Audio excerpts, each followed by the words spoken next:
Here we go. We're recording in three, two, and one. Okay. What I need is a game of D&D and Starfleet battles that takes place in space, but on galleons. I think they have that. Welcome to episode 201 of Nerdery Murdery. Big 201. I'm Zig with your nerdery. And I'm Jeffrey with your Murdery. Welcome to another week of the highs and lows, the ups and downs, the good and the bad, and the nerd and the murd. All right, fresh off episode 200, which I loved. I absolutely loved episode 200. I hope everybody has enjoyed that. That was fun. Uh, Hopefully 200 more. Hmm. Um, you're coming to visit me next weekend. Yes. Well, by the time they hear this, it'll have been in the past. But yes, we're going down Yeah. to. I'm going down to Austin, and me and Keith are going to ride to Harlingen and spend the Yep. weekend. And I think it's going to be cool. It's going to be a nice weekend. The weather looks like it's going to be decent. It'll be a little hot, but like I said, sunglasses, hat, sunblock, bug spray. You need those. We have, since the flood down here, mosquitoes are big as your damn head. They're huge. oh yeah, the mosquitoes down in the valley are gigantic anyway. Well, and they're really, really bad right now. Uh, we were playing glow ball tournament the other night where you play at night with golf balls that glow. Mhm. And just before the sun went down, one of the ladies that was playing on our team slapped the back of my leg just out of the blue, and there was just a blood smear on the back of my leg from This that the mosquito. mosquito. This mosquito was like the one in the Land of the Lost movie. Yes, They're huge. because Uh, they're crazy down here, and I apologize I'm not on camera. We were talking about this before we went on. There's something it's either wrong with my camera or my Zoom. I don't know. Every time I try to use my camera, it crashes. So you just get to hear my voice this week. it's a Um, lovely voice. Thank you. Thank you. We did have to send Chelsea's car into the shop. The flooding has done damage to it. Oh Uh, no. so that sucks. And I tell you what, these dealers here are taking advantage of it too. Oh yeah. Um, Oh yeah. the dealership we had to go to said that they would not even start diagnostics on the car until the insurance approved 5 hours of diagnostics. Mhm. And why is that a problem? Because what they're going to do is they're going to lift the hood, they're going to plug the car into a computer, and the Mhm. computer's going to spit out what's wrong. It ain't going Yeah. to take 5 hours to diagnose the problem. Nope. So that's kind of pissing me off uh, right now. But hopefully get the car fixed. There's a lot of cars down here that have been totaled. There are people who are moving. Hmm. They're tired of the flood. This one couple we were talking to, um, in 11 years they've been here, their house has flooded 4 times. Oh wow. And so they said, "We're done. We're done. We're leaving." Really sad. Um, but hopefully the car will get fixed. Where are they from? Um, well, they've been here for 11 years. They're going somewhere else in Texas. I think somewhere near around Bryan College Station is where they're going to live after this. Um, so pretty sad. But my buddy Chuck, listen up. I know you're listening right now.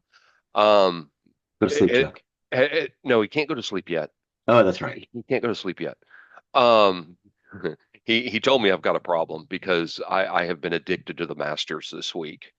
Um, and playing the game, I understand why it's exciting to watch. It's an insanely hard game. It's not exciting to watch. I would It rather watch paint dry. If you played, you'd understand because it's so hard to play and those good shots.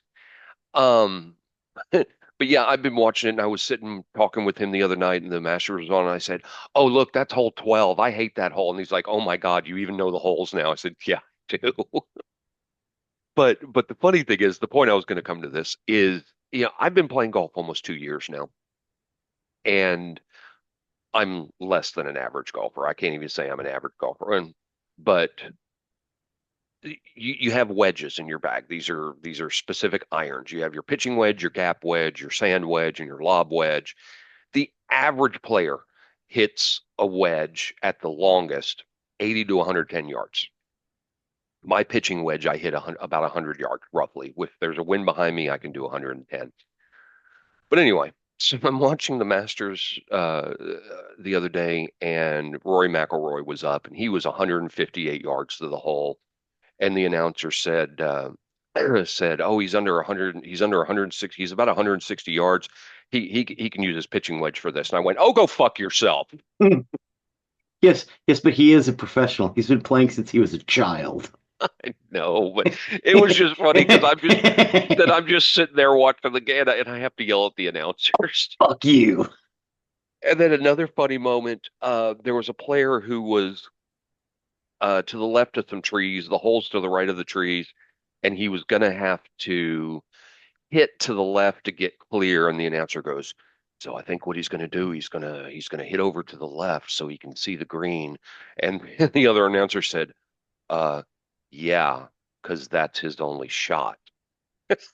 It just the disdain from the other announcer was just kind of funny. Yeah, But what? It's all he can do. so Dumbass. it kind of felt to me like the announcers from Dodgeball. The one that just doesn't quite fit. Uh-huh. So it was funny to me. But anyway, Hell of a strategy there, Pep. that's just what it reminded me of. Uh, the Uh, the other thing I had to mention is we have dived into Landman, mhm. which is a Taylor Sheridan show. Oh my God. You were talking about this the other day. Yes. They're talking about I got to go out to Midland. Yeah. People who do not live here, let me explain. DFW and Midland is like driving across two states, Yeah. even though they're Yeah, in the same state. but he got to Midland to Fort Worth and back to Midland all before the sun went down. Doesn't happen. Bullshit. Doesn't happen. That's like a 6 hour drive. Yeah. It's a great show. It really is a Both great show. directions. Their distances people don't really understand. You Yeah. can't make those kind of distances, but the show is very, very good. I've never watched Yellowstone, but Midlothian, maybe. now that I've watched two Taylor Sheridan shows, I've watched Mayor of Kingstown, and now I'm in the middle of Landman. I may Mm-hmm. have to go back and watch Yellowstone now because his shows are amazing. They're absolutely amazing. We're, I think, only 4 episodes into Landman. I think season 2 just dropped. Um, but phenomenal. If you have not given Landman a watch, I would highly, highly, highly, highly, highly recommend it. Well, I understand that he's basically he's basically pulling out the long-haired Jim What's character that? for it. Um, Jim. oh, one of those Yellowstone shows that took place in Fort Worth, and he actually played a historical figure from our city, Mm, long-haired mm. Jim. Well, and it's funny as I'm watching the But show, he's John. basically pulling that accent out, and it is period correct. And from Uh, what I understand, when that Landman, he's using the same he might basic be. voice from Long Hair Jim. Although they don't call him Long Hair Jim in the show because his hair wasn't long. The actual person, he was called Long Hair Jim because he never cut his hair. Well, as you watch Landman, if you're from the Dallas-Fort Worth area, there's certain things that'll take you out of it a little bit. Like John Hamm is an oil billionaire, and Hmm. he lives, works, and operates out of Fort Worth. Uh-huh. But many times they're showing the Dallas skyline, and I'm like, that's not Fort Worth. Well, I mean, you think about it, that show Dallas wasn't actually about Dallas. It was about Fort Worth, but those people still had some sway, and they said, "Yeah, no, you can't talk about us." So they talked about Dallas instead. Well, right, but the Dallas skyline was the Dallas skyline. They're Yeah, claiming Fort Worth as the as the Dallas Dallas skyline, and skyline. Yeah, and, yeah, we and have that's our own not it. skyline. It's beautiful. It's way nicer than Dallas's. You Suck know, it. Billy Bob Thornton goes to a hotel in quote unquote Midland, and as soon as he pulled up in front of the hotel, I said, that's a hotel in Fort Worth. That's the Yeah, one that's connected to the Water Gardens. yeah, yeah. The Water Garden Hotel one. Yeah, Yeah, yay. not in Midland. So anyway, Yeah, give that show a watch. It's really, yeah, really good. yeah. Really good. Oh yeah, yeah. And if you want to see the Water Gardens, watch Logan's Run because that big watery thing they come out of, That's in the middle of downtown Fort Worth. Yeah, It's lovely. I'm hoping if they ever reboot it, Hmm. they keep that scene. Yeah, yeah, Um, because sp- it's beautiful. speak It was brand new when they did it. speaking of reboots, I I I don't know that I can avoid it anymore. I think I have to throw down for an Apple account. Pourquoi? There's been shows that have come out on Apple, and because I wanted to watch Lincoln Lawyer, but it's now on Netflix, so it's okay now. Yeah, But there was Foundation, which I wanted found to watch. I watched some of Um, Foundation. It was really good. I think there's a show called Severance that I want to watch. Yep. Now, I found out this week as I was looking up online, I was like, where can I stream this movie, this particular movie? Yeah. And it pulled up an Apple TV show, a brand new Apple TV show for this particular movie I'm looking for. And I was like, what? And I told Chelsea, and she goes, yeah, I think we're going to have to get Apple TV. Apple TV has a series for Flash Gordon. Yes. Flesh. Yes. Okay. Yeah, yeah. That sounds. So I Wait, think wait. Is it the sci-fi series that they had like 15 years ago? let me look it up real quick. Yeah, yeah, because there was a sci-fi series. Apple TV's been buying up a bunch of stuff. Some of the stuff that we've recommended is actually on Apple TV. Like I was like, I cannot find Last American Virgin. It's on Apple TV. Uh, let's see. I'd probably be better off doing IMDb. Mhm. So let me pull that up here. Huh. Movie called Murderbot. That's interesting. Flash Gordon, Flash Gordon. You may be right. 2007 to 2008. Yeah, I mean, the series was pretty good. It could be a little more fantastical, but it wasn't bad. Well, that upsets me. Yeah, No, the it's oh, but it's Eric Johnson's in it. I like that actor. yeah. But I liked the series. It was just a little. It wasn't as fantastical as it could have been, but it was nice and gritty. Yeah. Well, that disturbs me. I thought it was brand new. Oh well. Looks Well, like I'm like I getting said, bad Apple TV's information. been buying stuff up or buying the licensing rights, whereas it used to be it would be Netflix that would pick it up or Hulu. It's Apple TV's picking it up. So Yeah. in some cases, it's the only place you could see it. Well, I may have to throw down anyway. Yeah, Oh well. yeah, I'm thinking the same thing. I'm thinking the same because I've got some series I want to see. But Foundation, I only get to see some of. well, I mean, and they're making the push to be, like Hulu and Yeah. Netflix and everything. The final season of Handmaid's Tale just started dropping on Hulu, which I'm gonna have to finish off. Oh yeah. But that was a man, and for a 1980s post-apocalyptic horror book that was, um they really took that and ran with it. Oh yeah, Yeah, yeah. I love Atwood's book. And I remember like right after the book came out, they did a movie which was really good with Natasha Richardson. Hmm. Oh, 87, 88, somewhere around in there. It was really good too. Robert Duvall played the commander. Hmm. Um, really good stuff. Well, the series on Hulu is Oh, outstanding. phenomenal. Oh, it's Is phenomenal. And outstanding. Margaret Atwood who is in it. Yeah. Extremely hard to watch at times. Yes. Um, Many times you're going to finish watching that and feel like you've just got to go take a shower because, Yeah, I gotta go wash off. Yeah, it's yeah, rough. It's it not ain't for the for the faint faint of of heart. heart. No, No, it ain't no, for the faint of heart. But I mean, it's like one of those things you should watch. It's like it ain't hard to slide into authoritarianism, man. You got to watch out. right. Yeah, It's real easy. it's very poignant with that. Yeah, yeah. All right, well, I ain't got anything else. You got anything you want to kick us off on the nerdy side of And the now I think house? we're in good shape. I'm a little Manischewitz. I got some Manischewitz flu. We for you. Well, I know this is in the future. Last night was the first night of Passover. Since we're a multi-ethnic household, we celebrate. Hmm. And I had a little too much of the Manischewitz. I dipped my bread more than twice. Let's just say All right. that. I got so sleepy. Okay. Today we're going to talk about D&D. Okay. we've been trying to talk about the different, sort of half. You know how we do the series about Doctor Who and then Star Trek and then Star Wars. I've been kind of trying to do that You with D and just D. said the Star Trek. The Star Trek, the Okay. Star Wars, the Okay. Doctor Who. No, I mean the series that we've been doing. The Star Trek series, the Doctor Who series. I've been trying to do that with D&D too, and talk about the different campaign settings that they've got. And now we're getting up to the one that kind of makes it all possible, where you could take one person from a one campaign, like you take like a tender, and you move them to Forgotten Realms. Well, how do you do that? You have to use some Spelljammer.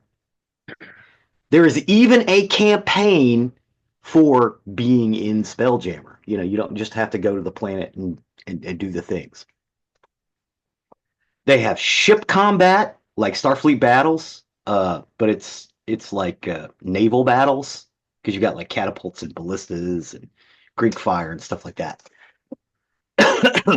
It is a campaign setting originally published for the Advanced Dungeons and Dragons Second Edition role playing game. It features a fantastic, as opposed to scientific, outer space environment.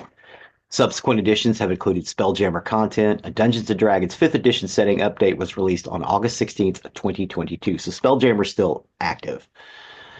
Spelljammer introduced into the AD&D universe a comprehensive system of fantasy, astrophysics, including the Ptolemaic concept of crystal spheres. Crystal spheres may contain multiple worlds and are navigable using ships equipped with spell jamming helms. Ships powered by spell jamming helms are capable of flying into not only the sky, but into space with their own fields of gravity and atmosphere. The ship has open decks and tends not to resemble a spaceship or science fiction, but instead looks more like galleons, animals, birds, fish, or even more wildly fantastic shapes. The Spelljammer setting is designed to allow the usual sword and sorcery adventure of Dungeons and Dragons to take place within the framework of outer space tropes. Flying ships travel through the vast expanse of interplanetary space, visiting moons and planets and other stellar objects. Like the Planescape setting, Spelljammer unifies most of the other AD&D settings and provides a canonical method for allowing characters from one setting, such as Dragonlance, to travel to another setting, such as the Forgotten Realms. However, unlike Planescape, it keeps all of the action on the prime material plane and uses the crystal spheres and the phlogiston between them to form natural barriers between otherwise incompatible settings. Though the cosmology is derived largely from the Ptolemaic system of astronomy, many of the ideas owe much of the work of Jules Verne and his contemporaries and to related games and fiction with a steampunk or planetary romance flavor and a strong Age of Sail flavor is present. Um, so you're playing a D&D campaign. Your party stumbles upon what looks to be a sailing ship. Maybe it's sitting in the middle of a field and you don't know why. You board said ship and the ship jumps into the sky and then goes into space. That's usually how most of these start. uh, um, you could do ship to ship combat. There was a box set that was released that had a whole bunch of really crazy stuff in it where you could go to different areas. If nothing else, look at some of the errata because it's fantastical and amazing. Um, you don't just have to go to the Dragonlance setting or the Calamar or Forgotten Realms or whatever. You can just play on these little moons and places in space as well. Um, you just got to be careful because out there are a lot of things that are looking to do you. Mm. The Githyanki are real big out there. They're tough. The Illithid have an empire out there. Um, Illithid are basically small Cthulhu monsters. They can control your brain, and you don't mess with them. Usually, if you have to go up against one, it's a big bad monster in a campaign setting. In this case, you may have to walk into a whole room of them. Um, Shannon Appelcline, in the book Dungeons and Dragons in 2011, highlighted that in 1989, Spelljammer was the first of a host of new campaign settings published by TSR. It was created by Jeff Grubb and introduced a universe of magical starships traversing the crystal spheres that contained all of the Earthbound AD&D campaign worlds. It suggested a method to connect together all of TSR settings and at the same time introduce fun new Jules Verne-esque technology that had never before been seen in the game. It was innovative and popular. Appelcline commented that Spelljammer offered a way to connect every single D&D fantasy world, was thus one of the first true crossovers in role-playing adventure. Now, uh, the Spelljammer AD&D Adventures in Space box set was released in 1989. Several of TSR's other campaign worlds had their own sections in the Spelljammer box set. Realm Space for Forgotten Realms, Kryn Space for Dragonlance, and Gray Space for Greyhawk, along with the New Sphere, Cluster Space. They were known as the Big Three and Astromundi. Dark Sun, Ravenloft, and Mystara weren't included as the first two did not fit with the setting, and Mystara only used the D&D rules, not the AD&D rules. The product line would be expanded with a number of box sets and accessories such as Lost Ships, Realm Space, and the Astromundi Cluster. Appelcline commented the Astromundi Cluster acted as a soft reboot of the Spelljammer line. It was more of a setting-focused source book than previous Spelljammer books, which acted more as a conduit between all of the other AD&D settings. The first adventure module titled Wild Space was released in 1990. 4 connected adventure modules followed it. A longer campaign module, Heart of the Enemy, was published in 1992 by adventure anthology Space Layers in 1993. The monsters of Spelljammer were detailed in 2 installments of the Monstrous Compendium series, Spelljammer Appendix in 1990 and Spelljammer Appendix 2 in 1991. In 1993, Space Layers and the Astromundi Cluster were the final products of the line. Appelcline commented at the end of the setting, the Advanced Dungeons & Dragons era, TSR's 5th second edition campaign world, Planescape, was released to replace Spelljammer, which had just then ended. TSR wanted a new world-spanning setting, and Slade Henson came up with the answer by suggesting a new setting built on Jeff Grubb's first edition manual of the Planes. But unlike Spelljammer, this new setting had a strong geographical center, the city of Sigil, resolving a flaw in the Spelljammer setting that denied players a good home base. Okay, since we mentioned that, I want to talk about that.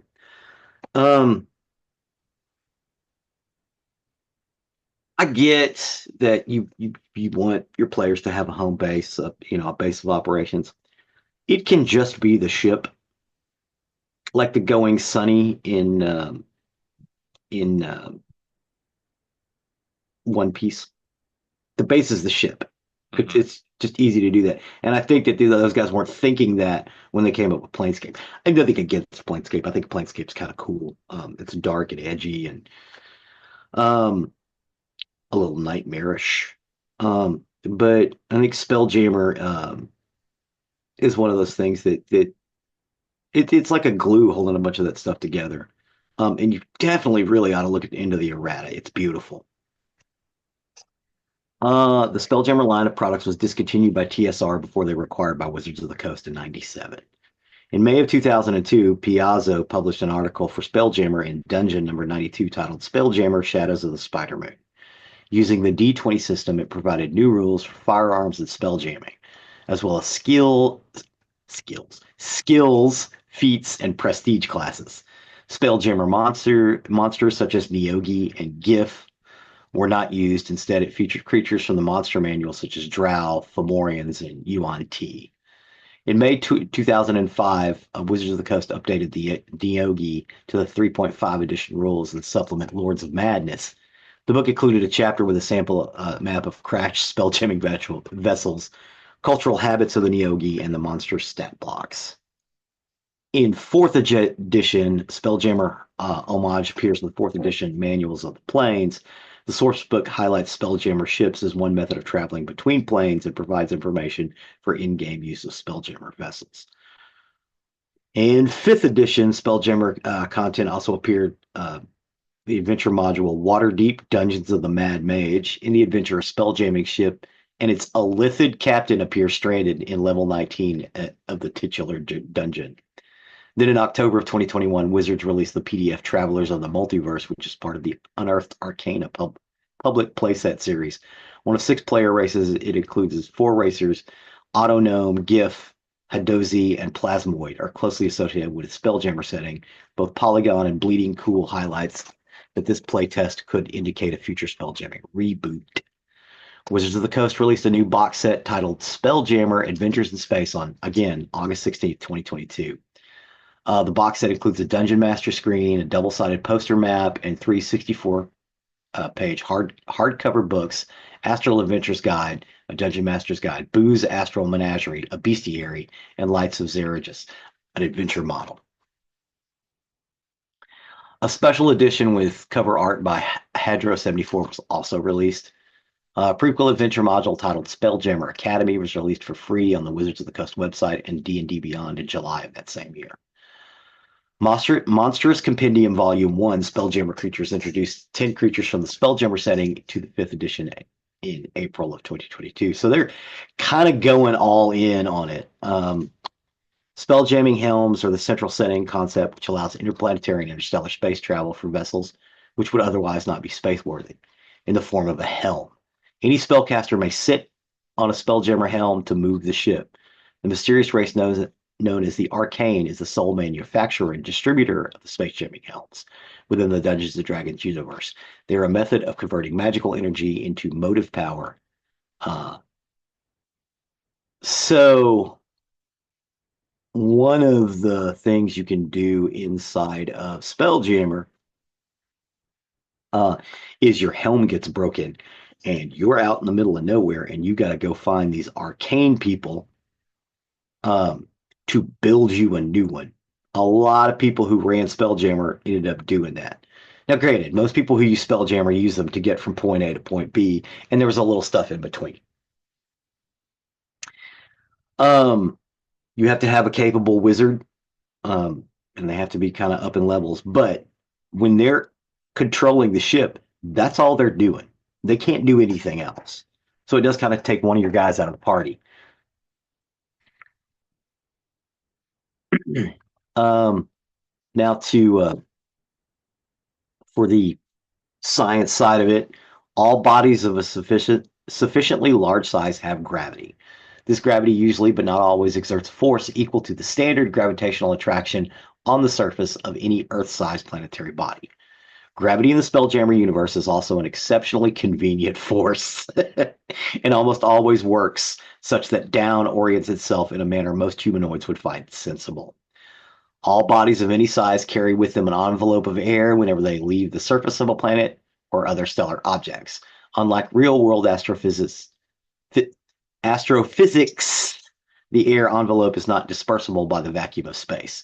These bubbles of air provide breathable atmosphere for varying lengths of time, but 3 months is considered standard. So every 3 months, you have to land your Spelljammer ship down so you can get fresh air. Crystal spheres. Crystal spheres redirect here for the first fortune-telling object. See crystal ball. What? A crystal sphere, also known as a crystal shell, is a gigantic spherical shell which contains an entire planetary system. Each sphere varies in size, but typically they are twice the diameter of the orbit of the planetary, or the planet that is farthest from the sun, or the planet at the center of the sphere, the system's primary. The surface of the sphere is called the sphere wall and separates the void of wild space within the sphere from the phlogiston, the surrounding and flow outside.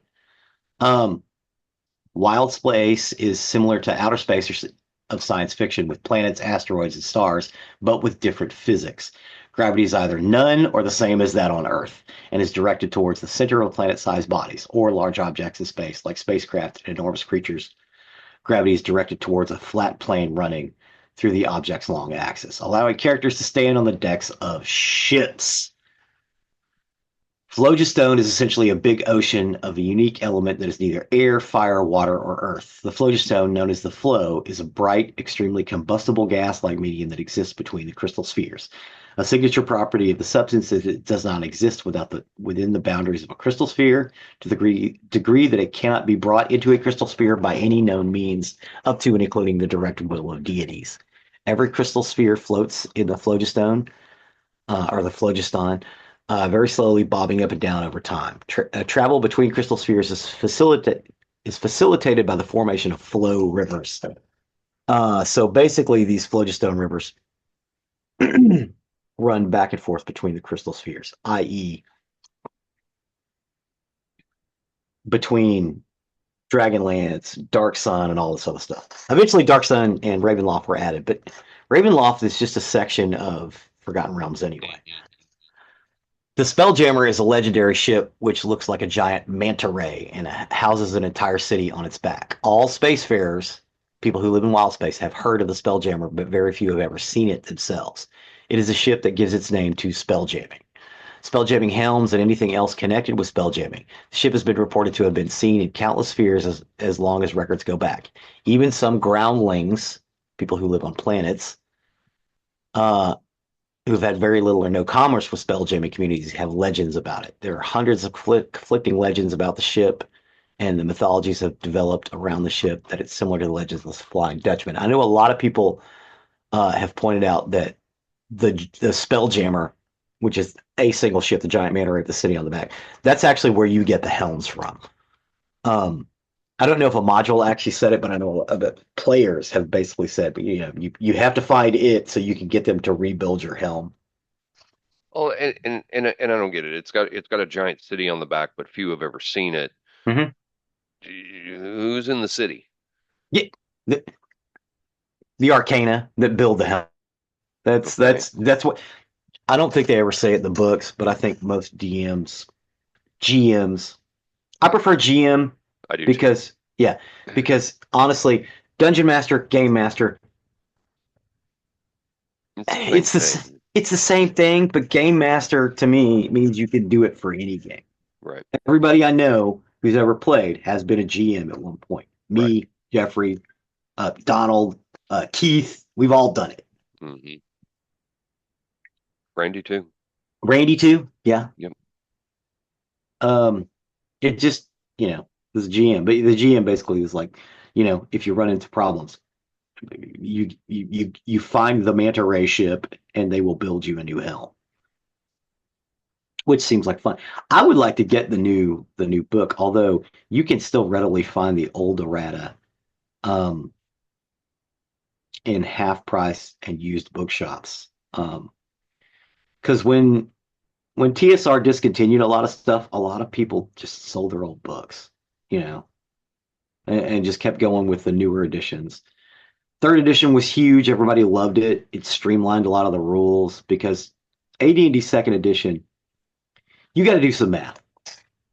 Um, it's easier than, because you got things like you got shorthand, you know what the formula is. So it's a Hmm. little easier than like early D&D. You didn't even they told you you do this, you do this, you do this. You basically had to figure out the formula. You don't have to do that in AD&D second edition, but there is still a lot of math involved for combat mostly. Um, and with these, even more so because you can have ship to ship combat. Basically, it's like a naval battle. Um, and then you go on and land on a planet and fight dragons and monsters. That's why people loved it. But third edition made it everything more simple. When they did that, people kind of got away from Spelljammer and other stuff like that. I think that was a I think that was an error on Wizards of the Coast's part, and I think they're trying to correct that now. Or not Wizards of the Coast because Wizards of the Coast doesn't own them. Hasbro does. Hasbro bought Wizards of the Coast. Wizards of the Coast bought TSR. Um, but in my mind, I think bringing back things like Spelljammer and stuff like that is great because it just lets you get to explore stuff. And hey, we're playing in the Forgotten Realm setting. Well, I want to play a Kinder. We're a thief. We need a Kinder. Well, how am I going to get him there? Well, I gotta drag him from the Dragonlance to Forgotten Realms. I'm gonna have to use a Spelljamming ship. That's how again most players who aren't into the Spelljamming thing. That's what they use them for. What's great is you can do that and just have like a little adventure on the way, and you don't need all the books. Although the books are pretty cool. But yeah, that's basically it. As I talked in circles about Spelljammer, it's got a steampunk element. That's what a lot of people like, and it's coming back. I think a lot of them are coming back. I mean, because we've seen a resurgence in the last, I don't know, 10 years Oh yeah, of people getting into it's getting D&D back and to like it steampunk. was in the early '80s when D&D was cool. Yeah. And then Well, for some reason, about 1983, 84, everybody's like, "Oh, that's just for nerds." yeah, and yeah, that And you're looking around I like, don't know. "When did who just?"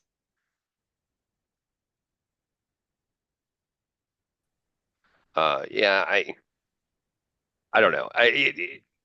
It was kind of that way. I mean, you kind of had some cool people at one point that were playing D&D, and the nerds weren't allowed to get into those, and which was kind of weird. But yeah, Uh-huh. it's seen a resurgence. Yeah. My daughter has been playing for years. She still plays this to this day. She's got a group of people that she games with. My nephews, or one of my nephews, has gotten into it, and he's been playing, and you've seen a resurgence in this stuff. Yeah, yeah, and they're keeping up with the additions and stuff. I think it's cool. Um, loving it, loving it. Role playing Awesome. games good for your brain, man. Agreed. Agreed. Cool. I appreciate that. Good journey down another role-playing series. With that, we'll step over to the murdery side of the house. Murder.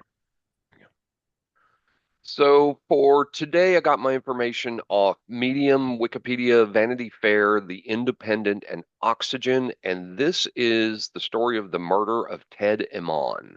Ed Amon. Iman. Amon. Amon. So it was in the early 80s. Ted Ammon and Generosa ran cross paths. Generosa had moved from California to New York City to pursue her dream of being an artist. She was like most who started out in the arts, actors, musicians, dancers, whatever. It's tough trying to get your big break. So she needed to pay the bills, so she worked as a real estate agent, and Ted was one of her clients. One particular day, he had set up an appointment to see an apartment, but he didn't show up. So the next day, Generosa called him, gave it to him straight, and made sure that he knew he was out of line for leaving her alone in the apartment waiting for him. She told him not only was it rude, but the neighborhood was also unsafe after dark. Hmm. But instead of being offended, Ted liked her tough, I don't care that you have money, I'm still PO'd tone. And there was a little intrigue mixed with wanting to get back in her good books that led Ted to asking her on a date. Um, and she must have found him charming because she agreed. On that date, they hit it off. She was blonde, trim, 26 years old. He was a sophisticated, handsome, 6'4", 33-year-old investment banker. And before long, they were officially a couple, and Ted introduced her to his high society world. Um, all their friends always commented how happy the couple seemed and how it was evident that they were destined to be together forever. Ted had previously been in a 9-year marriage, and he was hopeful his friends were right about having found his forever in Generosa. So in 1986, the pair said their I do's, surrounded by their friends and loved ones. Um, and I had said Ted left her hanging at the apartment viewing. This Hmm. was actually something Ted was very well known for, flaking out on an arrangement, and it was something everyone who he knew expected from him. It was actually a joke among the wedding guests whether Ted would actually show up or not. However, he did, and the two were pronounced husband and wife.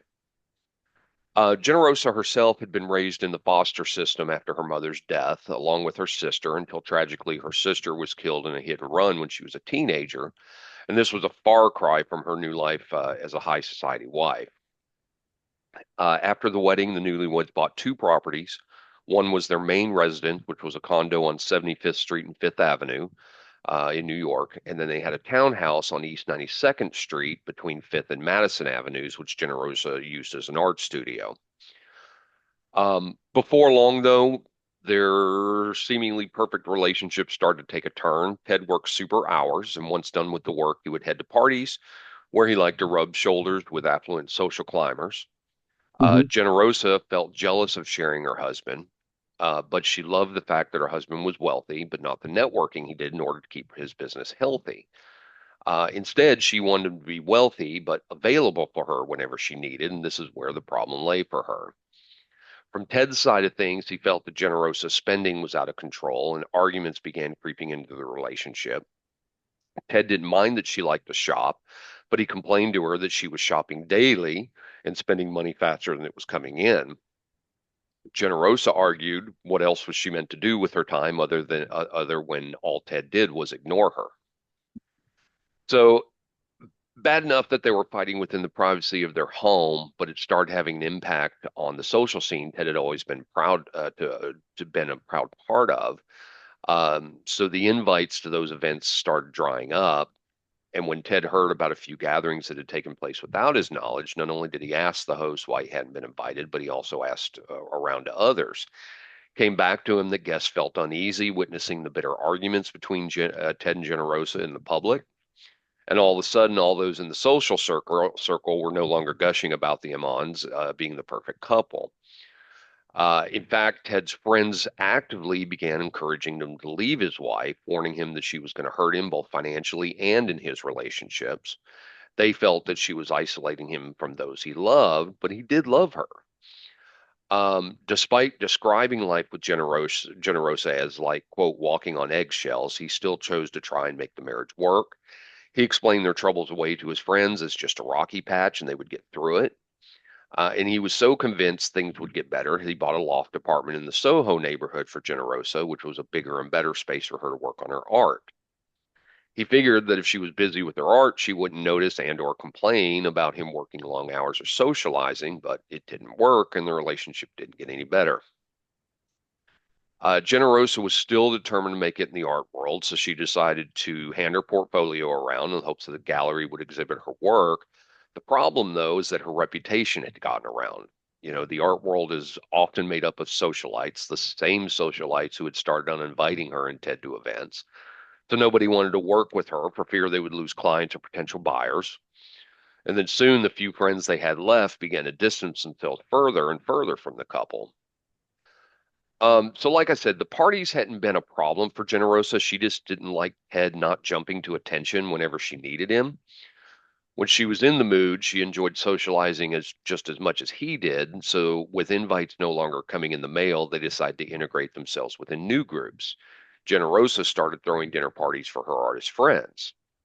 The issue was that just like her, they hadn't yet made it, but unlike her, they didn't have a wealthy spouse to keep them in the financial security they craved, meaning they weren't in the same financial bracket as the Ammons. They would always jump at the chance for a fancy dinner at the Ammons, but it didn't benefit Ted in terms of social status. But undeterred, Generosa began encouraging them to bring other people along for the evening just in case their guest was more influential. Month after month would pass without any success in the art world, and Generosa grew more frustrated. But her anger built even more with every career success that Ted had. She became more and more depressed and miserable, telling her friends that she felt rejected by her husband. And during one particularly bad argument, Ted threw in her face that she couldn't feel that rejected by him working all the hours because she had no issue spending all the money he was earning. She went to slap him across the face, but managed to stop at the last second. It seemed at that point that their marriage was definitely in the final stages, or everyone thought. Um, but in spite of their all of their fighting, they never seemed to split up. And in fact, after that very specific fight, they actually seemed stronger in the relationship than ever, and they entered a relatively peaceful area. It was during this time, whether it was a truce or whatever you want to call it, Ted decided it was time for a change when it came to his work. Generosa was busy with her art most of the day, and he wasn't feeling challenged in his job. So in 1992, he started his own firm and branched out on his own. So if you've never started a new business, it's not for the weak or faint of heart. It's very highly stressful, and if you're in a relationship, it's going to test it, and then some. This is fine if your relationship is solid, not just in a good period, as was the case with the Amons.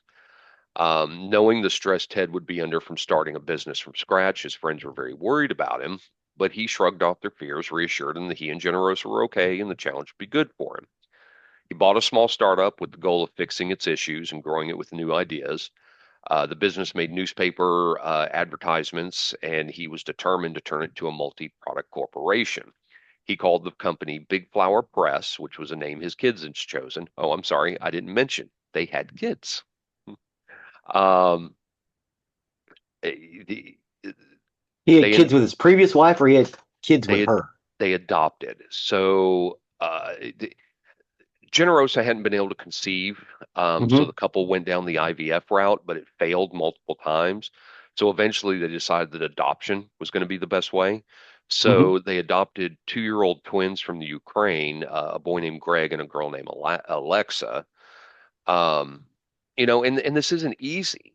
Um, th- it's no fault of the children, but it's just how they are. This added to the stress of Oh Ted and yeah. Generosa's Oh yeah. already fragile relationship. Yeah. That and their parenting styles were very different. Ted was very warm and supportive of the kids, where Generosa was often cold and indifferent. She Even grew up in the alleged, foster system. That does not surprise me. yeah. She even alleged confiding to some friends that she hadn't wanted kids, which is interesting since they were trying through through Hmm. IVF. Yeah. But what she did want, though, was for Ted to buy another house, and this time Hmm. he did in the Hamptons. Those of you who are not from the States and listening from overseas, you Oh may my have never heard God. of the Hamptons. Um, this is a beachfront for hotspot for the rich and famous. People like Jennifer Lopez, Jay-Z, Beyonce, uh, they all own properties in this Yeah. area. It was expensive back then. Oh yeah, and it's heinously expensive now. Oh my God. Oh, wait, yeah. It's the Hamptons are they were grossly expensive then. Hmm. Now they're expensive like it's insultingly Crazy, expensive. yeah, Yeah, it's crazy expensive. insulting is what it is. That was the word I was looking for. Like they talk in the movie Pretty Woman. Are you saying you're going to spend a lot of money or a really offensive a lot of money? Offensive a Really, lot of really money. offensive. Really offensive. It's offensive. And that's the Hamptons. It's really offensive money. Yeah. So living there wouldn't only boost their social status, but Generosa had also recently discovered a new passion, which was renovating and decorating homes to a beautiful and luxurious standard. Okay. Except in true Generosa style, she was making enemies quickly. She found a landscaper who agreed to do the landscaping on their new property, but he quickly quit after Generosa insisted she wanted an entirely yellow scheme. He did exactly as she asked, but when he came back, he had found that Generosa had ripped up each of the 600 bulbs that he hadn't yet paid for simply because the color looked different in the morning versus the evening. The landscaper tried to explain this was not under his control, but she threatened legal action if he dared to charge her for the work. So, They look buying, different in the morning than they do in the afternoon. yes, Sweetheart, that's probably the light. right. I'm just saying. This is Generosa for you, though. Buying the house had not solved their marital problems. Nothing was really changing. Their marriage was still in shambles, and their social status wasn't improving either. Big Flower Press, though, was a huge success. By 1999, the company reported an annual gross of $2 billion, had for a Nice. startup. Ted's dream of a multi-product corporation was coming true. In the 7 years he'd been growing it, the company had acquired 32 businesses and was looking to bring in more. And because of how well it was done, Ted had decided he was ready to sell the company to make a buttload of profit. Uh-huh. So he sold it to a friend of his, but decided to keep one of the subsidiaries. He launched another business, Chancery's Lance Capital, which put Ted back in his happy place. He was searching for companies either to buy or invest in, and things were looking up for Ted in his business, but not his marriage. If it's even possible, it was getting worse. Generosa added jealousy to her misery. If Ted so much as said hello to a woman, she would fly off the handle. During a parent-teacher conference, she lost her mind over the amount of time he spent talking to one of the mothers, storming over and screaming at them to stop flirting. Just like before, the fights were no longer contained within the house. Ted colleagues even faced Generosa's wrath. If they called the house at night to discuss a deal or asked Ted a question, they often ended up on the receiving end of one of her tirades. Then, in a weird, bizarre twist, the couple decide that moving to England might be the best thing for the family, especially the children. And whether it was that or their final attempt to save the marriage, we'll never know. But the plan was for Generosa and the children to move first and set up the house while Ted stayed in the U.S. to finalize the sale of his business. It didn't take long, though, for her friends to start suspecting Ted was having an affair, which was a theory they shared with Generosa. And her reaction to their suspicions was to hire a private investigator to find out for sure. The PI reported back that Ted appeared to be involved with an investment banker, a female investment banker. But the real shock was that this woman allegedly had just given birth to Ted's baby. Oh, So Generosa got back on the first plane to New York, ready to have the fight of all fights. When she got back home, she screamed and hollered, throwing accusation after accusation at Ted, furious that had made her look stupid, and the time had finally come for them to divorce. Both retained lawyers, but as Generosa will, she would hire and fire attorneys if they told her something she didn't like, especially if it related to one of her many outlandish requests in the settlement. Some of those demands included money for a bodyguard, a housekeeper, a chef, an assistant, and that was just for New York. She wanted the same for California and England. oh, they had a place in California as well. I missed Yes. that part. Yes. Jesus Um, fuck Christ. her These lawyers people are offensive. Did she kill him with a guillotine? Because I feel like that's what's coming. Well, her lawyers claimed Ted was worth 300 million, even though the reality was far from that. Hmm. The divorce dragged on, and she accused Ted of hiding assets. But in truth, it was just Generosa feeling like she wasn't getting her way. Ted followed every order the judge handed down, even providing for over 45,000 pages of financial documents, but that didn't stop her from continuing to fight for more money. Everything grew uglier. Ted bought an apartment on Fifth Avenue, hoping Generosa and the kids would move into it so he could sell the townhouse. But once again, Generosa dug her heels in. He relented, agreeing to renovate the townhouse and paid for Generosa and the children to stay in a luxury hotel suite while the work was being done. The kids and their nanny had one room. Two more rooms were booked for various staff members, and then Generosa had her own room. What? Okay, so she wants the townhouse, Hmm. but we have to get it renovated. Okay, we'll do that. You need to Right. book us a hotel room. Why don't you stay in the house in the Hamptons, or the other house that's further down in Manhattan? Right. I, Uh, but this is Generosa for you. This is how she is. Um, but she wasn't spending her nights alone. She had begun an affair with a man named Daniel Pelosi. okay. Um, I do say affair. It wasn't exactly clandestine. They didn't even try to hide it, despite the fact that Daniel was She and Ammon are splitting. So I mean, does it really matter? well, no, but Daniel was also married and had three children. Oh, So, they were often seen in very compromising positions or out in public, shamelessly flirting. For Daniel, meeting Generosa had changed his life. He thought life had given him a bum rap.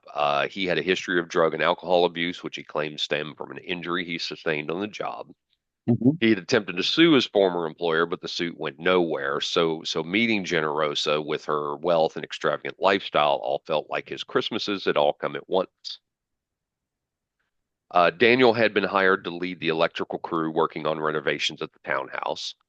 Okay. Generosa would frequently check in on progress, and the two became friendly. And soon Daniel started making up additional repairs just to spend more time with her without Ted growing suspicious. Hmm. Um, Be suspicious. Don't be suspicious. Don't well, be but suspicious. Don't but be. but here's good old-fashioned hypocrisy. Despite her affair, Generosa still flew into rages, jealous rages, anytime a woman so much as looked at Ted. The property managers were often asked to intervene because she was so abusive to the workers, and Daniel soon followed suit, claiming he had connections to the mafia, threatening anyone who had crossed him. Okay. So Ted finally had enough. Um, with the divorce being in progress, Generosa was still trying to control him, so he threatened to cut her off financially. Hmm. He had originally agreed to fund the townhouse renovations, with the estimate had been about 1 million. Hmm. But with all of Generosa's extra demands, the cost had now ballooned to 3 million. Jesus H. fucking Christ. Well, then to top it off, she had filed for sole custody of the kids, despite originally agreeing to joint custody. Custody. So at this point, Ted was done. Yeah. Um, by now, Yeah, you start trying to take away kids. That might trigger a hey, I'm cool and everything. Everything's yeah, groovy. But no, that's not happening. yeah. Yeah, no, I get that. Well, by now it was well known even to Ted that Generosa and Daniel were an item, and what infuriated Ted even more was the fact that his ex-wife was giving Daniel a bigger role in the kids' lives than he had. More often than not, she made excuses as to why Ted couldn't have them for the day, night, or weekend, only to find out later that Daniel had taken them on a fun outing instead. One time during On what his was, dime. well, he's cut her off now. Oh, okay. He's cut her off. So one time during what was supposed to be her time with the kids, Generosa and Daniel decided to take a trip to the Hamptons.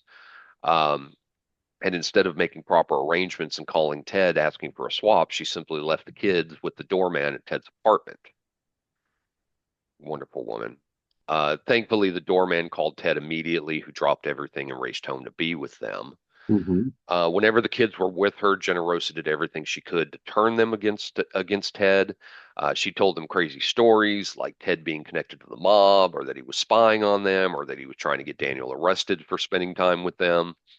To prove her point, she pointed to the satellite on top of the Met Museum across from their apartment building, claiming that Ted had installed it to spy on them. The kids told this to Ted, and he took them straight to the museum where he had security explain what the satellite was actually for and how it had nothing to do with him. Mom says this. Oh yeah, let's go to the museum. Um, and so remember that PI that Hmm. told Generosa that Ted was having an affair and that he had Hmm. fathered a child? Hmm. Well, it was later proven that the PI had gotten it wrong. Ted had never had an affair with the female investment banker, and the baby she had wasn't his. Instead, she had been involved with the son of one of Ted's colleagues, and that man was the child's father. Ah. However, that didn't stop Generosa from keeping the rumor alive that Ted had fathered the baby. Mm. So this all went back and forth. Finally, the divorce was settled. Generosa was awarded somewhere between 20 and 25 million plus the townhouse. All the Hmm. other properties would be sold, but her request for sole custody was denied. The judge awarded her and Ted joint custody, 1 week with her, 1 week with him, which made Generosa livid because she was not getting her own and was not something she Hmm. was accustomed to, but she didn't have any choice to accept at this point. Or so it seemed, because she never actually signed the final papers. Yeah. However, with the marriage finally over, Ted began reconnecting with his friends, the ones who hated Generosa and as a result had distanced himself from him. They were more than happy to welcome him back, and they all said the same thing, that he had never looked happier. At 52 years old, Ted had reached a point where he realized that time was more important than money. He had trips planned, was slowly rebuilding his social circle, and was enjoying life again. And he was once again the man about town. He donated 15 million to his alma mater, Bucknell University in Pennsylvania. He became Hmm. the chairman of jazz at the Lincoln Center. And he was back and bigger than ever, but behind the scenes there were still problems. Generosa was relentlessly trying to turn the kids against him. And Ted confided in a close friend once that he hoped once the divorce papers were signed, they could all find neutral ground, start healing, and finding a new normal. Well, on Saturday, October 20th, 2001, Ted decided to spend the weekend at his house in the Hamptons, which was something he often did. And when he wasn't there, it wasn't unusual for him to stay longer than he had initially planned. And when he was there, it wasn't unusual for him to stay longer than he initially planned. Yeah. So when he missed a meeting on the following Monday, nobody was immediately concerned. Um, I said way back at the beginning, he'd always been known as someone to flake on appointments, and that hadn't Yeah. changed. So his absence wasn't that alarming. But his business partner, Mark Angelson, just started to worry Ted might miss meetings or appointments, but he never ignored calls or messages completely. And when Mark found out that it was Ted's week to have the kids and that Ted hadn't made arrangements to pick them up due to his extended stay in the Hamptons, that was enough of a red flag to make him Yeah, worry. yeah. He may flake on a business meeting, but he ain't gonna flake on picking up his kids. Mm-mm. Yeah, Nope. He might be unreliable in some areas, but never, ever, ever with his now 11-year-old twins. yeah, So Mark knew something was wrong. Around 5 p.m., Mark and Ted's chauffeur took the corporate helicopter and flew out to the Hamptons. When they arrived at Ted's house, there was his silver Porsche that was still in the driveway, which wasn't a good sign. If he was home, why hadn't he answered Mark's calls? yeah, He knew that Ted was very athletic, and Mark began to worry that he may have suffered a heart attack. So they let themselves inside, and Ted's three dogs greeted him. They called out for Ted, but there were no answers. And Mark started searching the house, calling his name, but there was no answer. And then yeah. he stepped into the bedroom, and that's where he saw Ted's completely naked body sprawled out on the bed, covered in blood. Ugh. Mark frantically called 911, and within minutes, three officers arrived, did a sweep of the house, confirming that aside from Mark and Ted's chauffeur, there was no one else there. Hmm. Then they discovered that Ted's state-of-the-art security system, including 9 individual cameras, had all been turned off. They Hmm. sealed the house, left Ted's body untouched, and waited outside for homicide detectives to arrive. When detectives finally got there, they moved through the house room by room and quickly determined that burglary was not the motive. Nothing had been ransacked, nothing had seemed out of place, so then they turned their attention to Ted's body. Hmm. At first glance, he appeared to have died from multiple blows to the head, blunt force trauma, but something Yeah. else was off. His body also had multiple cuts. Eventually, the coroner would determine that before Ted was fatally beaten, he had been incapacitated by a stun gun. Oh, Yeah, so they basically stunned him into immobility and then beat him to death, whoever did wow. this. The time of death wasn't exact, but it was estimated that he could have been killed as early as Saturday night, which was the same day that he had arrived. Yeah. Um, but before knowing any of this, authorities began canvassing the neighborhood, trying to piece together a timeline. There was a guest staying at one of Ted's neighbors that said he had heard cars either coming or leaving Ted's house on Sunday morning. He distinctly remembered the sound of tires crunching on the gravel driveway, which wasn't a lot, but we at least have a starting point. Hmm. A place like the Hamptons, news and gossip spread fast. Murders just didn't happen there. Jerry Seinfeld's estate was literally a block away from Ted's mansion. And so it wasn't a place where crime was prevalent, let alone murder. And investigators were keeping the cards close to their chest, but it didn't stop the rumor mill, which quickly began speculating that whoever killed Ted must have been in his bed with him the night of the murder. How else would no alarms been tripped or the dogs not go crazy? The police did release some information that added some new elements to the rumors. They reported that there had been a naked man seen running down the street near Ted's house, but Ted wasn't gay, was he? For the gossip mongers, this rumor sealed the deal. Ted was obviously secretly gay, and the fact that his Hamptons home was less than a mile away from a well-known gay hookup area made it even more plausible to them.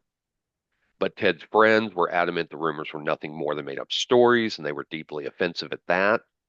Not only was he straight according to them, but even if he had been gay, there was no way on earth he would have been careless enough to have brought a random stranger to his house. So, just as the rumors were getting out of hand, police issued another statement saying their investigation had actually revealed that the naked man running down the street had been seen on Friday morning. Considering that Ted was still in Manhattan at the time and he hadn't gotten to the Hamptons till Saturday, it had nothing to do with him. In fact, the man had been harassing women on the beach by flashing them. So, police are Oh, back to okay. Yeah, police are yeah. back to square one. Completely unrelated. Yeah. So back to square one, they began diving into Ted's relationship with his business partners as well as other colleagues. You don't make it in the business world as successful as Ted without ruffling feathers or making a few enemies, but nobody stood out as someone who disliked him enough to want to hurt him, except for Generosa. Hmm. It wasn't just the fact that she had publicly hated him that put her on their radar. It turned out that Ted had not updated his will during the divorce proceedings, and literally everything he had was left to her.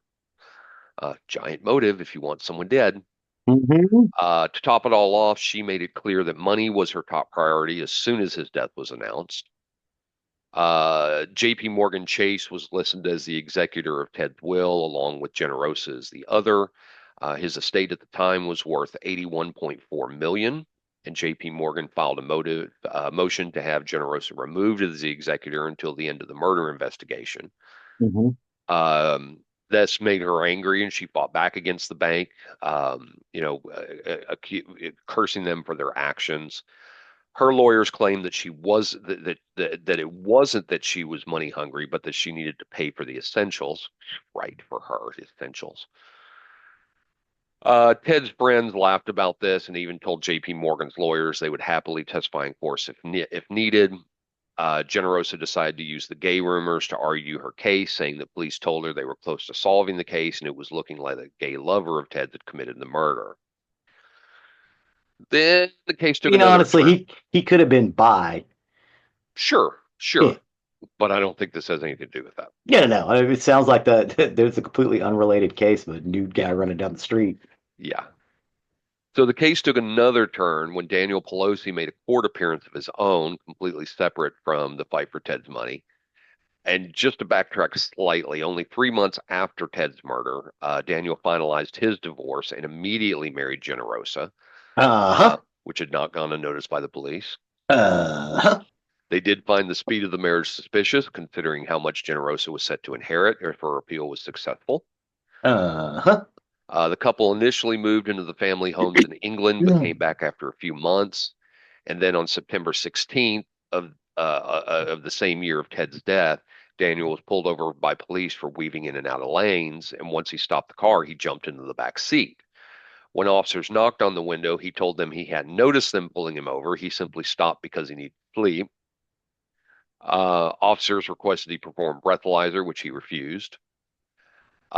He was charged with a DWI, and during his court hearing, two detectives working on Ted's case waited outside, assuring Daniel's lawyer they just wanted to talk to him about Ted's security system at the Hamptons, because not only was he one of the few people he knew about it, he's the one that installed it. Dumbass. His Drunk lawyer, driving and then pretended to sleep in the back of the car. Oh I my know, God. I Oh know, my God. He got liquored up and it got him. This guy is the worst criminal. yeah. What do you Well, do? You make sure the car ain't got no bad headlights, no bad tail lights. You drive under the speed limit, well, his Sorry. lawyer refused to let him answer any questions related to Ted's murder. And then Generosa lawyered up.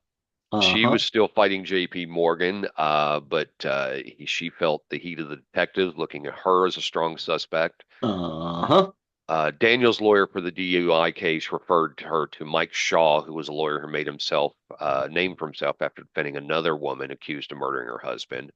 Um, Daniel Uh-huh. was sentenced to 4 months in jail for the DWI charge, and on his release, Generosa bought them a new home in Daniel's hometown on Long Island.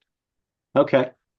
Now, if you thought that Daniel and Generosa's marriage was a match made in heaven, you'd be wrong. Hmm. Not only was Daniel sleeping with other women, but one of those women was his ex-wife. Oh shit. Ted's estate hadn't been paid out, uh, I'm but sorry, I'm by laughing about this. It's like, oh my God, these people, how can they be this dumb? I don't know. Ted's estate hadn't paid out yet, but Hmm. financially, Generosa still had enough to give them a comfortable life. Hmm. But then the unexpected happened. Generosa very suddenly died of breast cancer a year after marrying Daniel. Oh no. However, she and Daniel had split 1 month before she died, and she had taken him out of her will and moved back to Manhattan with the kids. They did have a prenup, which means Daniel came off well financially. He walked away from the marriage with 2 million and the house in Long Island. Okay. Generosa's death sparked an opening of the floodgates of people suddenly willing to talk to investigators. Suddenly, people came forward claiming that Daniel had confessed to killing Ted. Oh my God. The investigation had stalled up until then, but with these new statements in March of 2002, police swooped in and he was arrested. By this point, Greg and Alexa Ammon had gone to live with their aunt, Ted's sister in Alabama. Hmm. There had actually been a custody battle between their nanny and Ted's sister. These poor kids. Yeah. Just battle after battle after And battle. I was kind of looking up what happened to the kids because it was my first thought. And I there was an interview with yeah them as adults, and I was yeah like, oh, okay, they're okay. All right. I was like, God, I've got that at the end too. okay. The nanny actually argued that she had essentially raised the children, but the courts Mhm. awarded custody to their aunt. Mhm. Daniel denied murdering Ted, um, and this sent shockwaves when his entire defense was that Generosa was the one who had killed Ted, and Daniel's only involvement was trying to cover it up because he loved her. He said her motive was that she needed the money from his will to continue living the lifestyle she'd become accustomed to. Prosecutors came right back, though, saying that witnesses had made statements that Daniel had bragged about the murder to them. Jesus. These people even testified for the prosecution. And then one of those testimonies came from a very shocking source. Daniel's own father provided testimony. And on the stand, Daniel's father told the court how his son had called him asking how to dispose of something so it wouldn't be found. And when had that call taken place? The night of the murder. The night of the murder. The defense still wasn't going down without a fight. They had Daniel's sister testify for them, saying Daniel had They come live to in her. places that have crab beds. They I know. live in places that have crab beds. Well, we've already established he ain't that smart. No, apparently not. The defense had Daniel's sister testify for them, saying Daniel had come to her house the night of the murder, so it couldn't have been him.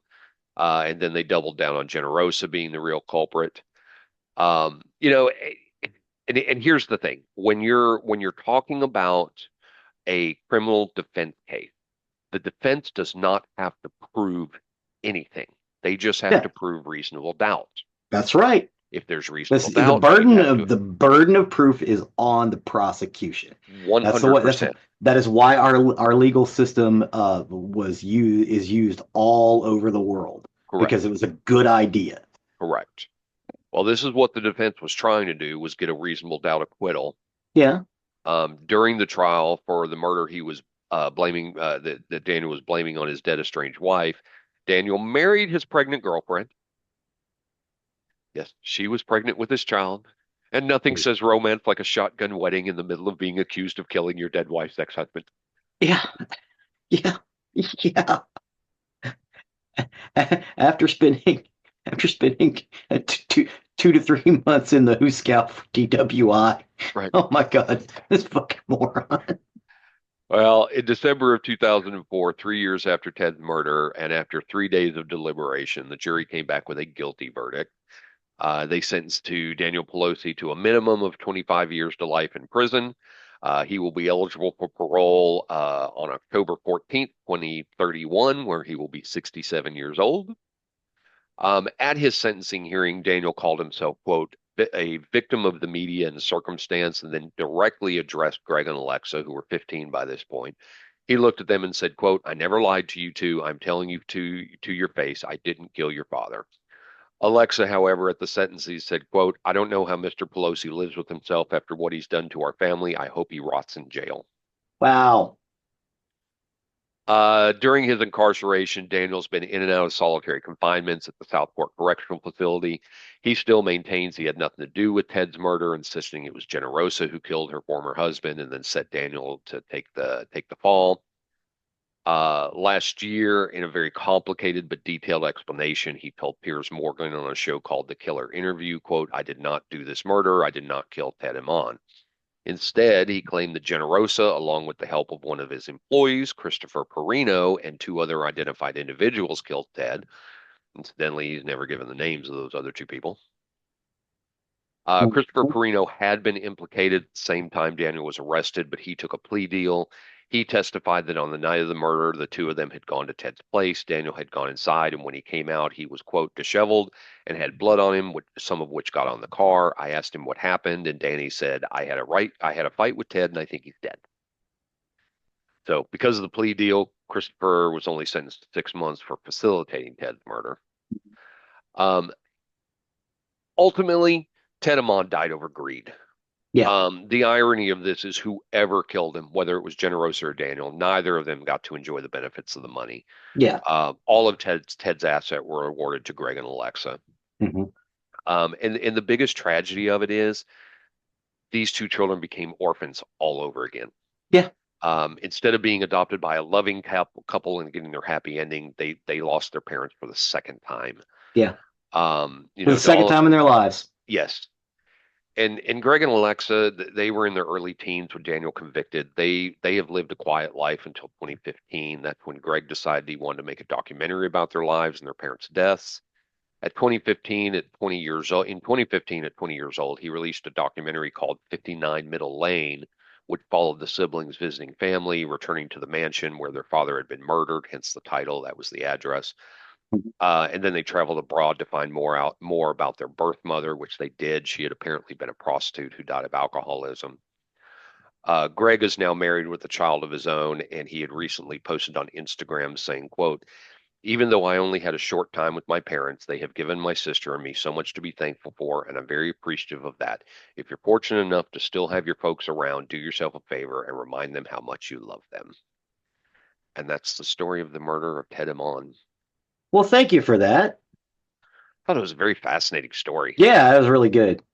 And Um, I'm sorry for making light of it, but oh my God, that criminal was an idiot. oh, well, there's so much to make light of there at all. We're not making light of the murder at all. No, no, no, no, We're no. making fun of the idiocy Yes. of Daniel and Generosa. Oh You my know, God. she was a money hungry bitch.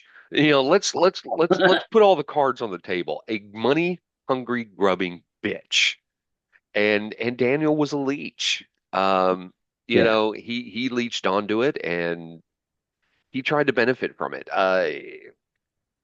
Terrible couple people. I mean, yeah. Pedamon, I'm sure he was a very nice guy, and I mean, I'm sure Hmm. he had his faults as well, but he didn't deserve that.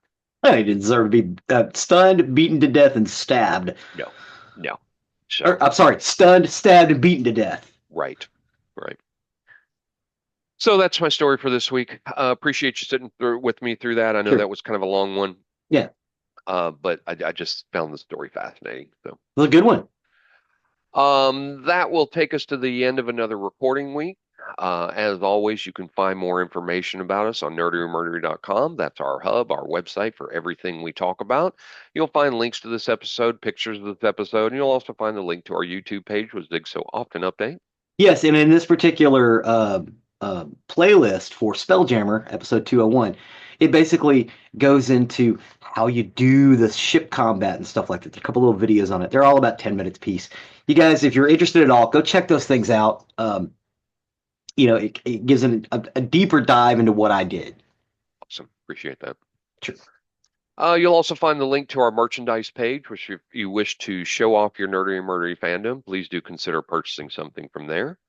That, along with the link to our Patreon, you can become a patron, and with our merchandise and our patrons' donation to our show, it helps the costs that are associated with keeping us on the air.